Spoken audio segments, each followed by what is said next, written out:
In modern American military doctrine, there exists a concept known as shock and awe. The principle is simple yet devastating. The application of massive, overwhelming force to paralyze the enemy's perception, destroy their will to resist, and sever their chain of command before the actual battle even begins. January 3rd, 2026, Caracas, Venezuela. Operation Absolute Resolve has officially commenced. The sky no longer belongs to the people of Venezuela. It belongs to the screaming rotors of AH-64 Apache and UH-60 Black Hawk gunships tearing through the air above the Patere slums. For the average man standing on the street right now, this is no longer a news cycle. This is a total shutdown of the cognitive system. When the noise level exceeds 140 decibels and the ground vibrates beneath your feet, the human brain undergoes a process of biological hijacking. The amygdala, the primitive fear center, doesn't just disconnect, it hijacks the command tower, cutting off the prefrontal cortex. Logical thinking shuts down, strategic planning vanishes. All that remains are the reptilian instincts: fight, flight, or freeze. The majority of the crowd out there is choosing to run. They run into the void, swept away by the tornado of collective panic. They have lost the war with the very first bullet, not because they are physically weak, but because they allowed the external noise to completely conquer their internal silence. Look closely at the image flashing on every screen. Burn it into your memory. That is Nicolas Maduro, the strong man, the heir to the Bolivarian flame, the man who controlled 300 billion barrels of oil reserves, a standing army of 150,000 soldiers, and the power of life and death for over a decade. All that power, which seemed eternal and untouchable, has been dismantled, packaged, and shipped off like expired cargo in the span of just 48 hours. This image reminds us of Manuel Noriega in Panama in 1989, or Saddam Hussein in 2003. History may not repeat itself verbatim, but it always rhymes with a terrifying cadence. This collapse serves as the most brutal evidence of a stoic truth that few men dare to face. Worldly power is not your possession. It never was. It is merely a short-term loan, a piece of jewelry lent to you by Fortuna. And she is a cruel creditor. She can come to collect it at any moment, without warning, and usually when you least expect it. The crowd cheers or weeps at this event, but a mature man views it with the cold detachment of a forensic pathologist. He understands, if an empire can collapse in a single morning, then his own career, his bank account, and his reputation are just as fragile. But amidst this hellscape, look for the anomaly. Look for the man who is not running. Meet Gabriel. While the entire city is losing its mind, Gabriel sits still. He does not open the window to gawk. He does not doom scroll through social media to inject fear-based dopamine into his brain. Gabriel is reactivating the CEO of his mind, the prefrontal cortex. He's forcing his brain to operate on cold logic rather than blind survival instinct. He's running the O.O.D.A loop: observe, orient, decide, act. Instead of reacting to the noise, Gabriel is responding to the information.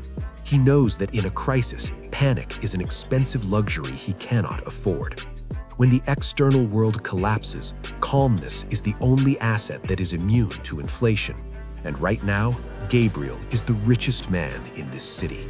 To understand Gabriel's psychological fortitude, we must return to Epictetus, the crippled slave who became the greatest philosopher of the Roman Empire. In his handbook, the Enchiridion, he gave humanity the ultimate survival algorithm, the dichotomy of control. In peacetime, this is just philosophical theory for a tea party. But in Venezuela in 2026, this is the only shield standing between sanity and madness. Let's dissect Gabriel's reality through this lens. First, look at the external variables, things completely out of his reach. The military campaign. Gabriel is not the US president, nor a general. He cannot order the Fourth Fleet to turn around. He is but a grain of sand beneath the wheels of history. The macroeconomy. The bolivar in his wallet has literally become confetti, with inflation hitting 10 million%. He cannot adjust interest rates. He cannot resurrect the stock market. The mob's insanity. He cannot stop his neighbor from smashing a store window. He cannot silence the conspiracy theorists screaming on the radio. If Gabriel makes the fundamental mistake of the modern man, anchoring his happiness and peace of mind to these variables, he's dead. He will die of anxiety, of stress, of corrosive helplessness before a single bullet even touches him. Trying to control what you cannot own is the shortest path to spiritual slavery. But Gabriel is the strategist of his own life. He ruthlessly amputates all concern of the external and recalls all his energy to the internal variables, the only territory where he holds supreme sovereign power. First, physiological regulation. When the shock waves rattle his windows, Gabriel's heart races. That is the natural reflex, but he does not let it take the wheel. He executes box breathing. Inhale 4, hold 4. Exhale 4, hold 4. This is not spiritual meditation. This is hard science. This technique stimulates the vagus nerve, releasing acetylcholine to lower heart rate, forcing the body to shift from fight or flight back to rest and digest. He controls his breath, therefore he hacks his own operating system. Second, the discipline of ascent. He looks at the Humvees. He doesn't label them liberators or invaders. He sees them as physical objects, 4-ton metal blocks moving at 40 kilometers an hour. He strips away the emotional narratives. He asks, what is the current physical situation? Which roads are blocked? Is the water safe? His thinking is as sharp as a scalpel, uncorroded by fear. Third, action and duty. While others are busy weeping or live streaming the collapse, Gabriel acts. He secures the deadbolt. He rations the water for the next 72 hours.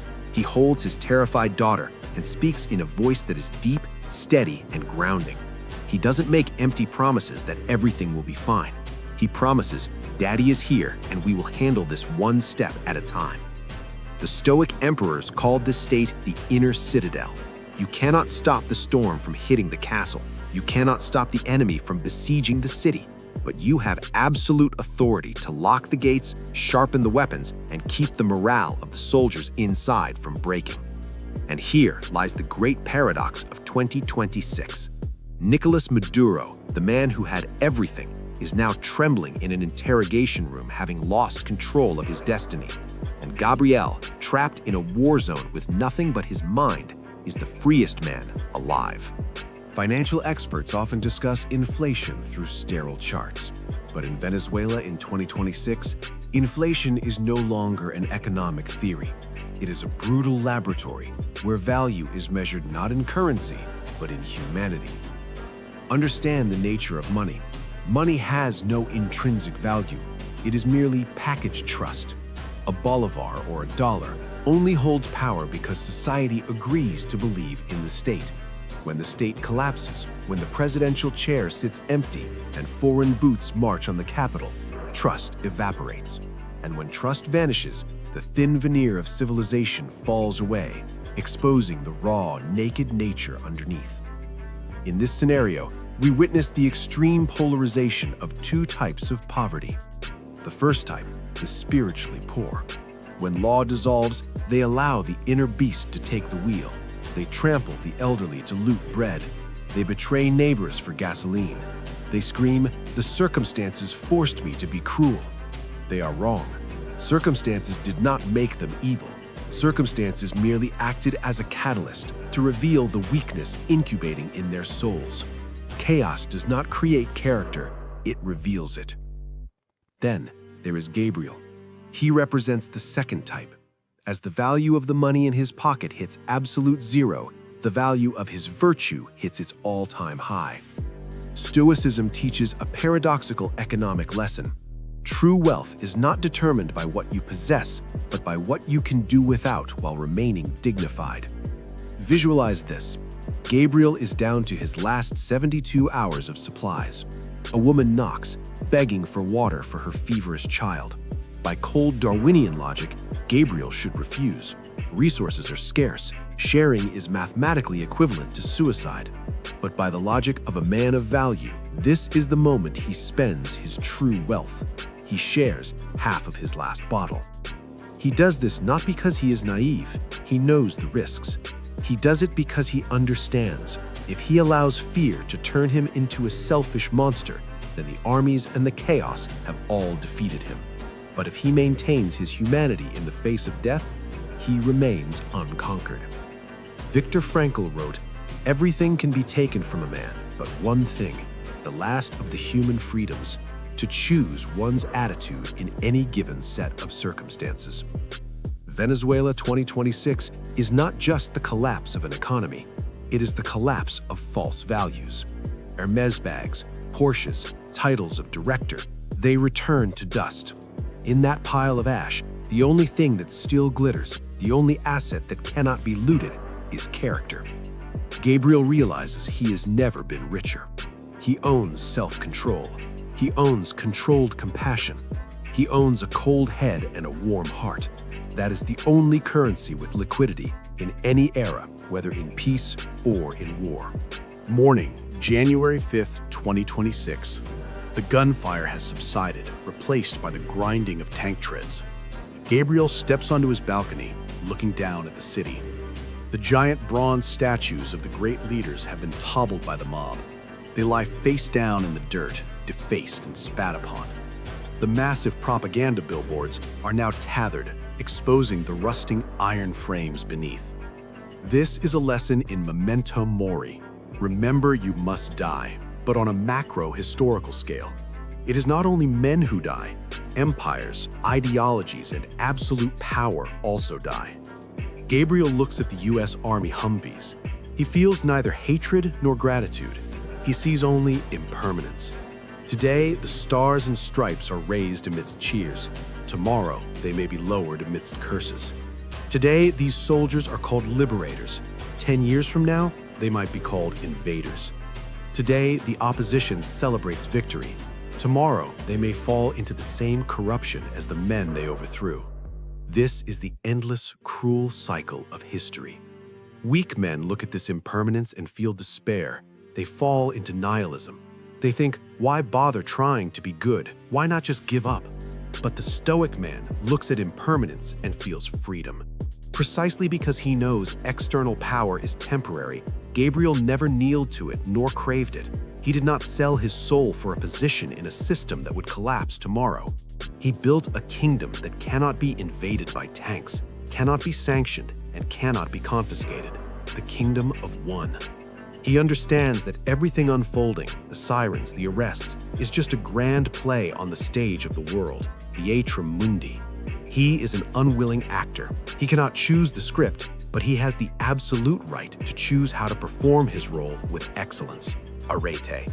He chooses the role of the protector. He chooses the role of the man who stands tall. And when the curtain falls, perhaps no history book will record his name. But in this eternal present moment, he has won. The story of Venezuela 2026 is not a political prediction. It is a simulation designed for you. Perhaps you're sitting in a quiet, air-conditioned room with Wi-Fi and a full fridge. It's easy to be strong when life is smooth. It's easy to talk about philosophy and masculine frame when your belly is full. Etch this into your bones. The peace you're enjoying is a historical anomaly, not the default rule.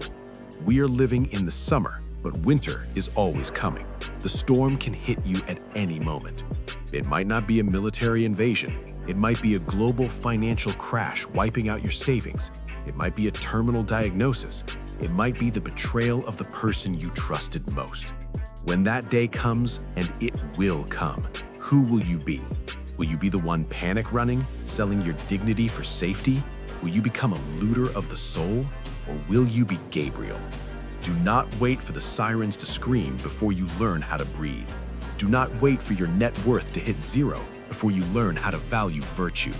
Do not wait for the world to break before you learn how to stand. Start building your inner citadel today. Practice austerity in abundance. Practice calmness in inconvenience. Because in the end, in the rubble of every fallen empire, the only things left standing are not the skyscrapers, not the bronze statues, but the men who have forged a spirit of steel. Be the one standing. even when the whole world is forced